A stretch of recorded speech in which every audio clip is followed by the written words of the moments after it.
hoy vamos a hacer una breve práctica de observación acerca de la sustancia blanca. No obstante, antes de comenzar, quería aprovechar también la clase de hoy para que viesen por lo menos las meninges, ¿no? Es un tema que ya hemos podido ver con antelación y que, bueno, pues por la organización de las clases y de los recursos no habíamos tenido tiempo de poder observar, ¿no? Aquí, como pueden ver, esta sería la dura madre. Es verdad que ya está en un estado también muy deteriorado. Habíamos visto... ¿Alguien puede decir alguna característica a modo de recordatorio de la dura madre? La capa más compacta. La capa externa, la más resistente. ¿Alguien recuerda cuál era la composición que tenía la dura madre? Fibrocartilaginosa. Sí, y de hecho la podemos ver aquí. Tiene esta parte, sí. Bueno, tiene unos milímetros de espesor. Cuando está en un estado más fresco se ve como un color brillante. Yo no sé si les dije eso, que tiene un color como más brillante. Aquí sí se puede ver bien también que deja como una impresión de una arteria, que ya hemos mencionado muchas veces, y que sería la arteria meningia media. ¿De acuerdo? La veíamos aquí. Esa arteria también la vimos en el hueso parietal, no sé si recuerdan. Bien. Algo que también podríamos observar aquí, justamente, digamos que lo que sería el seno sagital superior. Creo que también se puede observar, como digo, la verdad es que está ya en un estado un poco... Pero, por ejemplo, justamente acá, yo les dije que había unos senos y que los senos, creo que se mejor. Les dije que se formaban por las dos capas. ¿Recuerdan cómo se llamaban las dos capas? Meningia y... Esto es un seno. Les dije que era como una cavidad hueca que se formaba entre las capas endóstica y la meningia, ¿no? Entonces, este seno tiene forma triangular, es el de mayor tamaño. Este era el seno sagital superior. No sé si recuerdan eso, que lo vimos en un día en la clase. Bien, ¿están llamando? Sí. ¿Pueden abrir, por favor? Este seno, digamos que estaría justamente por aquí encima. Creo que el último que vimos en la clase es que ese era el seno, que tenía un mayor nivel. ¿Alguien recuerda qué funciones tenía? Bueno, los senos. ¿Transportan la sangre? Transportan la sangre y... Bueno, ahora vamos a ver otra idea. Sí, fíjense que esta parte de aquí, todo esto que podemos ver, esta capa de color blanquecina, parece como... Esta tiene como cierta viscosidad. Sí, esta sería la pía madre. La pía madre sí se adhiere y penetra en cada uno de los giros o de las circunvoluciones. Luego iremos viendo más adelante cada uno de estos giros, entre comillas, pero la pía madre justamente va introduciéndose, y cuando se introduce incluso tiene un color un poquito más moradito, ¿no? De esta capa, creo que me parece que no me la he dejado aquí, pero bueno, estas cosas que ven aquí, no sé si pueden ver esto que es así como unas bolitas y demás. Bueno, muchas partes, esto de aquí son las granulaciones aracnoideas, esta parte de acá. Lo que pasa es que está como un poco desplazado. Si recuerdan, las granulaciones aracnoideas estaban localizadas en el seno, ¿sí? Sagital superior. ¿Y esto qué función tenía, las granulaciones estas? Absorber el ICR. El líquido cefalorraquídeo. Entonces, sería esta parte de aquí. Lo que sucede que digo, bueno, pues se ha eliminado un poco. Entonces, la parte de las aracnoides está un poco entre medias, no se puede visualizar aquí muy bien. Y luego aquí tendríamos todo lo que serían pues, venas, vasos sanguíneos, etcétera, etcétera. Pero bueno, creo que la importancia de mostrarles esto es que a veces una imagen es más difícil que la olvide, ¿no? A lo mejor uno puede olvidar información, pero a lo mejor ustedes han visto tratar de la dura madre y ya se les queda en ese sentido, ¿no? Bien, hoy para la práctica de hoy no es necesario que ustedes tomen apuntes, no va a ser necesario tampoco que realicen ningún informe. Hoy se duerme, familia. Bien, Regalo de cumpleaños. A ver, eliminar. va a ser, como digo, una práctica muy breve. Lo que vamos a hacer en esta práctica va a ser sobre todo, digamos que describir diferentes tipos de sustancia. Vamos a describir la sustancia blanca, vamos a describir la sustancia gris, vamos a ver una clasificación de los tipos de sustancia blanca, digamos que a modo muy introductorio, y luego en la clase sí les pediría que ustedes hagan una actividad un poco más de profundización acerca del tema. Para ello vamos a utilizar algunos modelos. Vamos a tener aquí 3 modelos, digamos, de cerebrales. Tenemos dos modelos sagitales y un corte del cerebro. Este sería un corte transversal. Y también vamos a utilizar este corte, que también es otro corte sagital. Es cierto que anteriormente había más cortes y era más posible visualizar algunas estructuras, entonces yo les voy a localizar un par de ellas, de todas las que me gustaría, pero no es posible por los cortes. Antes que nada, solamente les voy a describir brevemente algunas ideas en relación con el cerebro, porque luego en el ejercicio ustedes van a tener que ir relacionando, ¿no? Bueno, aquí tendríamos, este es el tamaño normal que suele tener un cerebro, ¿sí? Suele pesar más o menos 1,5 kilos, 1.450 gramos. Ya veíamos que estaba dividido, digamos que en una serie de áreas. A cada, digamos que masa de tejido encefálico que va a estar ubicada debajo del hueso, pues se va a recibir el nombre de lóbulo, ¿no? Vamos a tener aquí un lóbulo frontal, vamos a tener aquí un lóbulo occipital, toda esta parte de aquí sería el lóbulo parietal, y para que ustedes lo vean un poco mejor, aquí me aparecería. Y bueno, está hecho pedazos, pero este sería el lóbulo temporal. Sí, está listo. De forma también muy breve, podemos decir que cada una de las terminaciones de los lóbulos y que tienen forma ovalada se le conoce con el nombre de los polos. Por eso se han escuchado polo norte, o típico, ¿no? Pues aquí tenemos 3 polos. Tenemos un polo del lóbulo frontal, tenemos un polo del lóbulo occipital, tendríamos otro polo del lóbulo temporal, pero el lóbulo que no tiene polo sería el lóbulo parietal, ¿de acuerdo?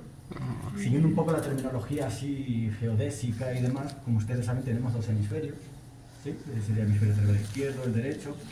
Aquí no aparece, pero si recuerdan, había un pliegue de la dura madre que justamente, estaba entre medias de los 2 hemisferios. ¿Recuerdan cómo se llamaba? La Muy bien. Por, denominarles a esta incisión se le llama fisura interhemisférica, que es la que separa los 2 hemisferios cerebrales. ¿De acuerdo? Bien. Quizás con eso de momento sería suficiente, ¿no? Bien. Quizás ya podemos ver, digamos que en cualquiera de los modelos anatómicos, que el sistema nervioso va a estar formado por 2 tipos de sustancias. Vamos a tener una sustancia blanca y vamos a tener otra sustancia, entre comillas, gris. ¿De acuerdo? Podemos decir que esta sustancia blanca y esta sustancia gris están presentes en el sistema nervioso central. ¿Eso qué implica? Que no solo está en el cerebro, sino que también estaría en la médula espinal. En la médula espinal también hay sustancia blanca y sustancia gris. ¿De acuerdo? Bien. La sustancia blanca, como podemos ver, pues representa hasta aproximadamente un 80%, en comparación con la sustancia gris, que representaría un 20%. ¿De qué está formado la sustancia blanca? ¿Qué parte de las neuronas forman la sustancia blanca? Los axones. Sobre todo los axones, también algunas neuroglías, etcétera, etcétera. Si lo forman los axones, ¿qué es lo que tienen los axones que le puede dar un color blanco a este tipo de sustancias? Entonces, el recubrimiento de la vaina de mielina es lo que le da un color blanquecino a este tipo de sustancia. Entonces, para que ustedes hagan una idea, todo esto serían como axones, pero axones superpuestos, empaquetados, ¿cierto? Entonces, la sustancia blanca está formada fundamentalmente, generalmente por axones, y la sustancia gris. Pues de los cuerpos neuronales. Los cuerpos neuronales, las dendritas. Es cierto que algunas dendritas también pueden tener una vaina de mielina, pero es mucho menor en comparación con el axón. Entonces, la sustancia gris es justamente lo que vemos aquí. La sustancia gris, hemos mencionado que ocupa el 20%, que está formada por cuerpos neuronales. Como pueden ver, y luego veremos más adelante, la sustancia gris forma algo que se denomina la corteza cerebral. Yo les he hablado alguna vez, de forma general, de la corteza cerebral. La corteza cerebral es esta parte de aquí. Es una corteza que tiene un espesor de unos 3 a 5 milímetros. Podemos decir que es la parte interna, como pueden ver aquí los surcos, que se va introduciendo. Toda esta parte de aquí sería la corteza cerebral. Un día, hace ya tiempo, les dije que había un autor que mencionaba que podría haber una relación entre la inteligencia y la corteza cerebral. ¿Alguien recuerda a ese autor en historia? Bien, entonces, hoy sabemos que esta parte, que es tan pequeñita, sí es muy importante para aspectos como la personalidad, es decir, lo que nos diferencia unos de otros, está en 3-4 milímetros de espesor de todo el cerebro. Aspectos como la toma de decisiones, la cognición, el razonamiento. O sea, lo que más nos hace ser humanos prácticamente reside en estos 3,5 milímetros, es decir, está en la sustancia gris. ¿De acuerdo? Ahora seguiremos un poquito. No lo vamos a detallar ahora, pero también hay otros tipos de sustancia, como por ejemplo la sustancia negra. Es decir, está la blanca y está la gris. Pero hay una región, en una parte, que produce que tiene un tipo de sustancia que sería la sustancia negra. ¿De acuerdo? Lo digo para que vean que no es solo dicotómico blanco y gris en ese sentido, ¿no? Bien, vamos a empezar a describir cómo se organiza la sustancia blanca. La primera clasificación va a tener 3 niveles. La sustancia blanca que hay justamente acá, esta sustancia blanca se llama cortical, porque está cerca de la corteza cerebral. Hay otra sustancia blanca que está en la porción intermedia y hay otra sustancia blanca que está en la porción subcortical. Técnicamente todo lo que está debajo de la corteza es subcortical. A lo largo de la asignatura luego diríamos, hay núcleos subcorticales. ¿Qué significa que es subcortical? Que está debajo de la corteza cerebral. Entonces, esta primera clasificación sería la sustancia blanca cortical, intermedia y subcortical. ¿De acuerdo? Bien. Además, bueno, en la pizarra tienen como el esquema sinóptico de lo que vamos a estar viendo, ¿no? Y de lo que luego ustedes van a estudiar.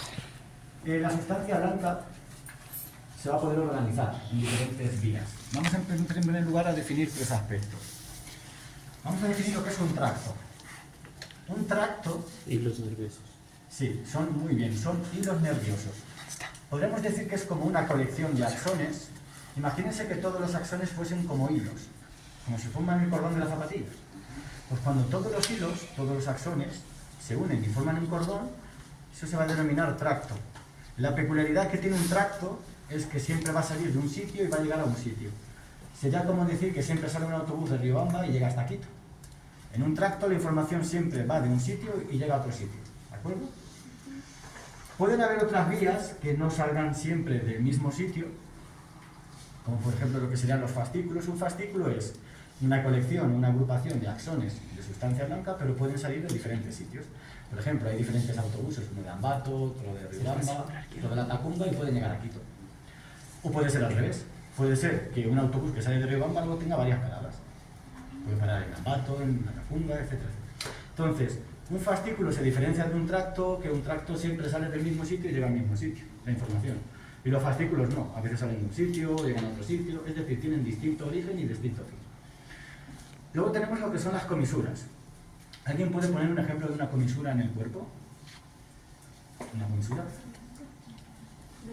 La comisura de los labios, muy bien. ¿Y qué es lo que une la comisura?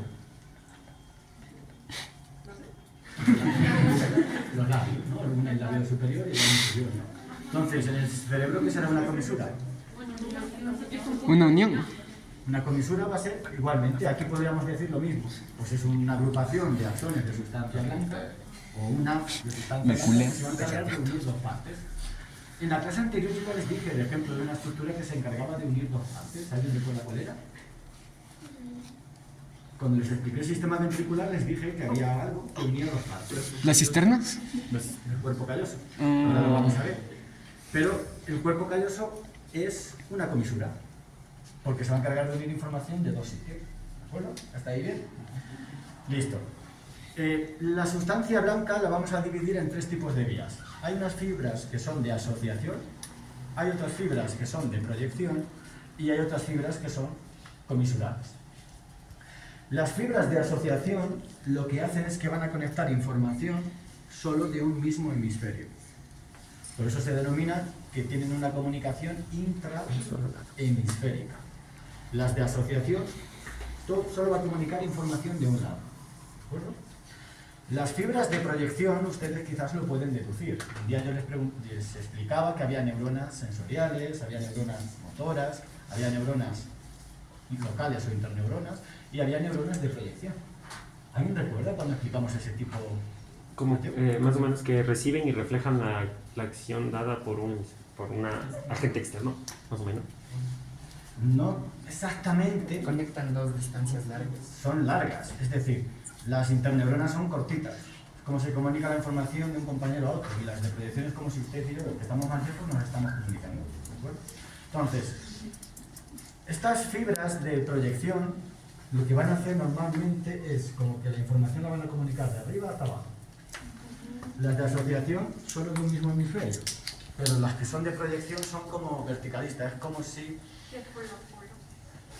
Puede ser, por ejemplo, no es tanto de polo a polo, sino que es por ejemplo, Trayectos luego lo vamos a ver, pero todo esto es el otro día decíamos que aquí estaba el diencéfalo, que aquí estaba el mesencéfalo, que estaba el puente, el bulbo. ¿Recuerdan un poco esa idea? Pues es como si la información, perdón, desde arriba baja hacia abajo, viaja hacia la médula espinal, por ejemplo. ¿De acuerdo? Entonces, esas son las fibras de proyección. Ya hemos dicho que las fibras comisurales lo que van a hacer es comunicar, ¿no? ¿Y qué es lo que van a comunicar? Información de un hemisferio con otro hemisferio. Las de asociación son intrahemisféricas y las de comisurales son interhemisféricas. ¿Hasta ahí bien? Bien. De las fibras de asociación se pueden dividir en muchos fascículos. ¿Qué hemos dicho que eran fascículos? Un capítulo que sale a la semana de la serie que me gusta. Es un fascículo. Una conexión de axones. que no necesariamente tiene un punto de llegada. Que puede salir de diferentes sitios y puede llegar a diferentes sitios. Bueno, entonces, por ejemplo, vamos a ver uno o dos que se pueden ubicar. Hay un fascículo que se llama longitudinal. Casi siempre cuando hablamos de longitudinal es algo así. ¿Sí? Entonces, hay un fascículo que se llama longitudinal superior. Ese fascículo es esta parte de aquí. Es todo esto que se encarga de unir el lóbulo frontal con el lóbulo occipital. No lo hemos visto y luego lo iremos analizando, pero unas funciones básicas del lóbulo frontal es que lleva información motora y el lóbulo occipital se relaciona con la visión. Se pueden imaginar ustedes que a veces para moverse uno tiene que tener en cuenta lo que ve. Entonces, toda esta autopista lo que hace es que conecta la percepción visual con la parte motora. ¿De acuerdo? Ese sería el fascículo longitudinal superior. Hay otros dos más, que se llama fascículo longitudinal medial y fascículo longitudinal inferior. Luego ustedes lo van a analizar después. Vamos a ver otro, este sí se puede ver muy bien. Bien. Ahora después vamos a pasar a describir el cuerpo calloso, que sería esta parte de acá, ¿de acuerdo? Que fue lo que vimos el otro día. Pues encima hay otro que es muy parecido al cuerpo calloso, que está por encima. A este se le llama corteza cingulada, o se le llama cíngulo. Esta es una vía asociativa. ¿Qué significa? Que va a comunicar la información solo de un hemisferio. La corteza del cíngulo, como podemos ver, pues puede comunicar información del lóbulo frontal, del lóbulo parietal, del lóbulo occipital. Esta corteza se ha visto que es importante porque se relaciona con el aspecto motivacional y afectivo. Es decir, hay pacientes que a veces tienen una lesión y se vuelven apáticos, se vuelven indiferentes. No quieren realizar actividades, no tienen interés, tienen indiferencia afectiva. Hay veces que esto se torna tan grave que puede generar algo que se llama abulia, que es como una especie de pérdida completa del interés. Eso que a ustedes ahora mismo están escuchando así, cuando luego ustedes trabajen con algunos pacientes, van a ver que hay pacientes que pueden estar desinhibidos. Hay otros pacientes que a veces no hacen nada. Y uno piensa que, pues, que son así. Y es porque pueden ser que tengan alguna lesión en este caso, ¿no? Entonces, la corteza cingulada se ha visto que participa del estado motivacional, del estado afectivo. También hay estudios que demuestran que personas que tienen un alto consumo de sustancias estupefacientes a veces están desmotivados. Y eso se produce por la pérdida de conectividad de esta área, ¿de acuerdo? Entonces esta se ve muy bien, que es la corteza cingulada. Hay... Dígame. ¿Con el síntoma de antidepresivo tiene algo que ver esto? Los antidepresivos normalmente, hay alguna parte en la que afectan, que son, por ejemplo, suele afectar el lóbulo frontal.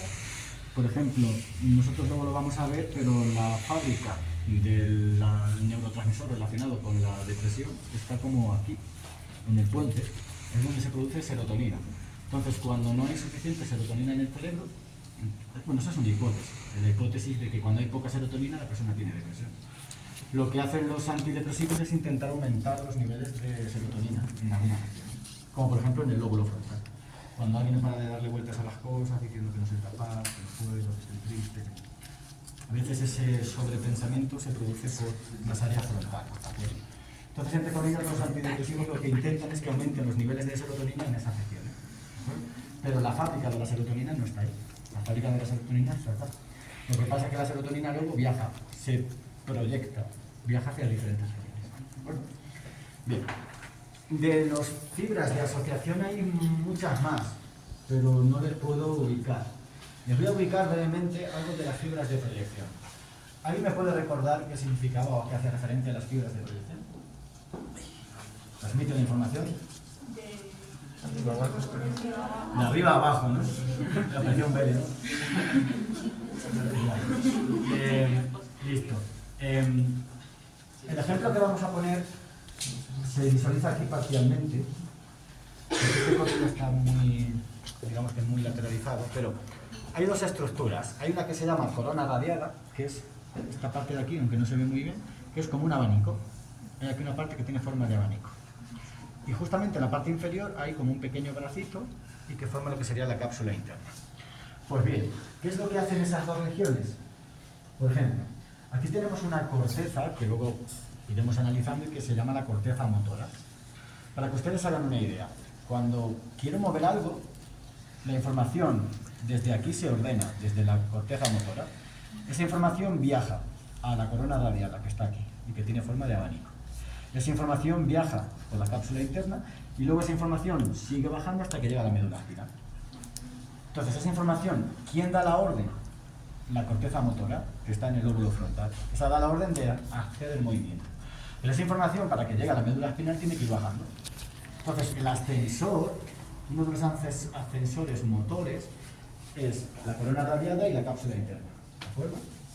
Entonces, esa es la manera en la que el cerebro puede mover el sistema musculoesquelético, gracias a esa autopista de sustancia blanca. ¿De acuerdo? Bien. Vamos a ver un poco, como digo, poquito, lo que serían, en este caso, de las fibras o vías comisurales. Ya habíamos mencionado que estas fibras son interhemisféricas. Pues bien. Aquí tenemos el cuerpo calloso, que es el principal haz comisural. ¿Alguien recuerda algo de lo que dijimos en la clase anterior del cuerpo calloso? Está compuesto por neuroglas. Está formado por sustancia blanca. De hecho, cuando vemos, aquí no se ve muy bien, pero siempre las imágenes de internet, cuando buscan ustedes, en un corte sagital llama mucho la atención el color blanco que tiene el cuerpo calloso. ¿Qué más? ¿Alguien recuerda alguna idea? ¿No se encontraban en la parte superior de los ventrículos laterales? Sí, muy bien, decíamos, aquí no se ve el sistema ventricular, porque aquí ha sido seccionado, estaba encima de los ventrículos laterales. ¿Alguna idea más? Permite comunicar ambos hemisferios. Muy bien, permite comunicar ambos hemisferios. El cuerpo calloso más o menos mide unos 8 centímetros, tiene como 2 centímetros de ancho. Se dice que tiene 4 partes, tiene aquí, lo denominan así, el rostro, la rodilla, el cuerpo y el esplenio o cola del cuerpo calloso. Cada parte lo que hace es que conecta, ¿no? Estas partes van a conectar la parte frontal, el cuerpo, la parte frontal y parietal, y la colita, sobre todo, la parte parietal. Se considera que tiene como 200 millones de conexiones. Hay niños que a veces nacen con una falta de desarrollo del cuerpo calloso. Quizás eso luego ustedes lo pueden ver en algún momento. Eso se denomina agenesia. Bien. Hay varios tipos de agenesia, pero cuando un niño o una persona no tiene el cuerpo calloso, ¿qué creen ustedes que puede suceder si le falta el cuerpo calloso o si este cuerpo calloso no está tan desarrollado como sería normal? No permite que la información vaya Sí, luego lo vamos a ver un poquito más en el tema, pero hay a veces que hay una operación que permite cortar el cuerpo calloso. Cuando pasa eso, cada hemisferio funciona por un lado. Es decir, imagínense, y eso es un ejemplo que sí se les va a quedar, si yo, por ejemplo, con la mano derecha agarro un objeto, a veces cuando no tengo el cuerpo calloso, la mano izquierda me lo puede quitar. Es decir, hay un conflicto. Y eso es porque no hay una adecuada coordinación.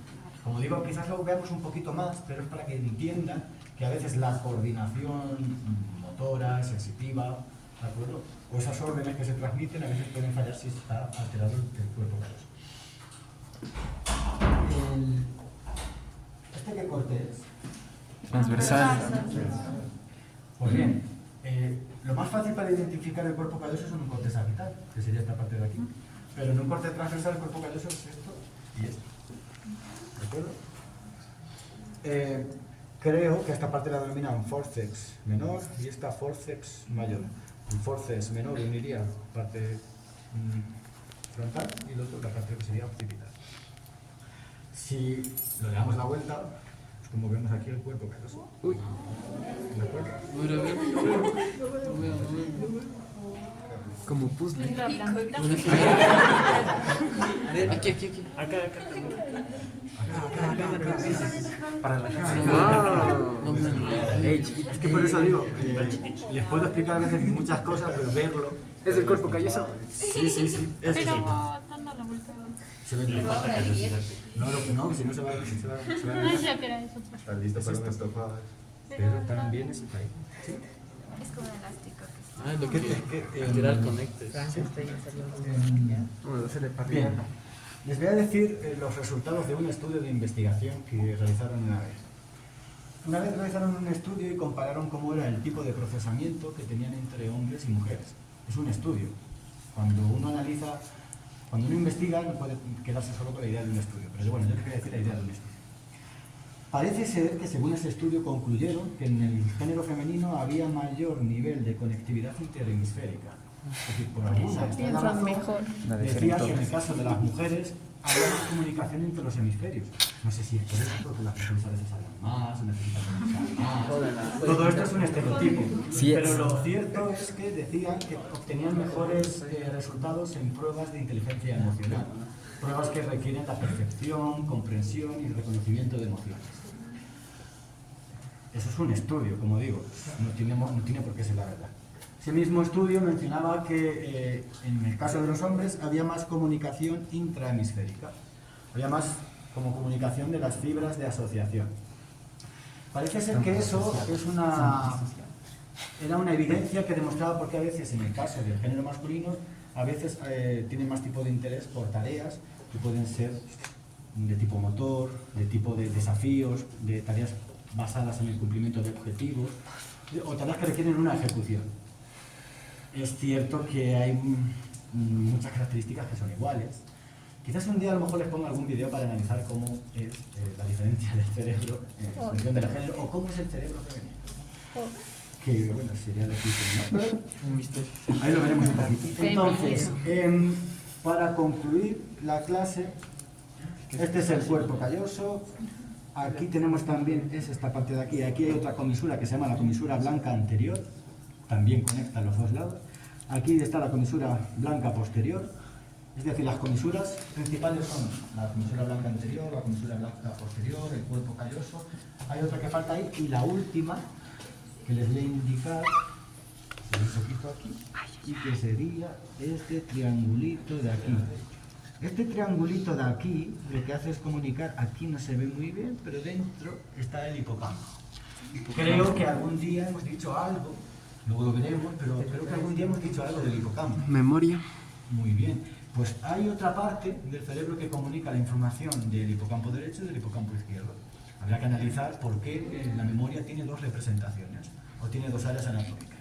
Pues este triangulito de aquí es otra comisura. A veces se denomina fornix, aunque luego lo veremos, pero permite comunicar lo que serían los dos hipocampos. Con esto, más o menos, hemos hecho como pues una aproximación a cómo sería la división entre la sustancia blanca y la sustancia gris. Dígame. Entonces, no sé si hizo mención de la lámina, ¿cómo se llama? Intertalámica, creo que se llama. La adhesión intertalámica no aparece acá, sería como un pequeño circulito que hay aquí, pero no aparece como tal, o sea, depende del corte. Aquí no podemos ver la adhesión intertalámica. ¿Eso es un tejido tipo asociativo? La adhesión intertalámica está formada por sustancia gris, porque el tálamo, yo les dije que el tálamo era como un huevo. El tálamo está formado por sustancia gris, aunque todo eso luego lo iremos viendo. Es decir, que puede haber sustancia gris justamente aquí o aquí. No solamente hay sustancia gris en la corteza cerebral, sino que luego hay núcleos grandes, y de hecho, pues a lo mejor este es el núcleo caudado, o podría ser quizás el tálamo, pero luego hay núcleos de sustancia gris que están dentro, que están a nivel subcortical. Es decir, que no solo la sustancia gris está por fuera y la sustancia blanca por dentro. ¿De acuerdo? ¿Alguna pregunta de lo que hemos visto hasta aquí? Dígame. Cuando dijo que falla el cuerpo calloso, ¿se podrían dar lo que son los tics? No. El tic es un movimiento motor involuntario. Los tics se producen, aquí no aparece el área, pero hay un conjunto de áreas que luego veremos que se llaman núcleos basales, que son núcleos que están como en la base. Y esos núcleos, bueno, tienen algunas conexiones con algunas regiones, pero bueno, en términos generales son esos núcleos los que pueden estar relacionados con los tics. Tenemos luego un trastorno que tienen algunos niños que se llama el síndrome de Tourette y que cursa con tics, pero no se produce. Por el cuerpo calloso suceden cosas como bien interesantes como lo que les he dicho. Como que a veces una mano quiere hacer una cosa y la otra dice ¡ah!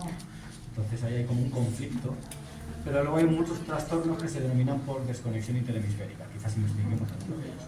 Dígame.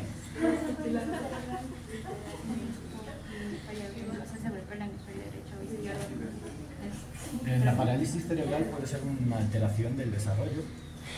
Ya vimos que había una secuencia en la que se producía el desarrollo del cerebro, y no vimos el desarrollo biológico. Si hay una parálisis en ese desarrollo, puede ser que no se formen bien algunas áreas, algunos lóbulos, etcétera, etcétera. Pero habría que mirarlo. Hay niños que tienen parálisis cerebral y que están postrados en una silla de ruedas porque no pueden caminar, porque no han tenido desarrollo. Y de algunas regiones que luego veremos y que se encargan de mover el cuerpo, algunos tractos que se llaman mover el cuerpo. ¿Alguna pregunta de pronto? ¿Hay alguna patología que igual se centre en la deformación del cuerpo calloso? La que les he mencionado es la genesia del cuerpo calloso. ¿Genesia? Esa es cuando hay una falta de maduración, de desarrollo del cuerpo calloso. En principio esa es la más... Esa sucede por alteraciones. Yo creo que vi una niña hace mucho tiempo que tenía esto, que tenía muchos problemas sensitivos, motores, de coordinación, etcétera, etcétera. Entonces, esa es una de ellas. Es cierto que hay pacientes que pueden vivir sin cuerpo calloso. Luego veremos qué características o cómo pueden... Para que estos videos vean mis hijos.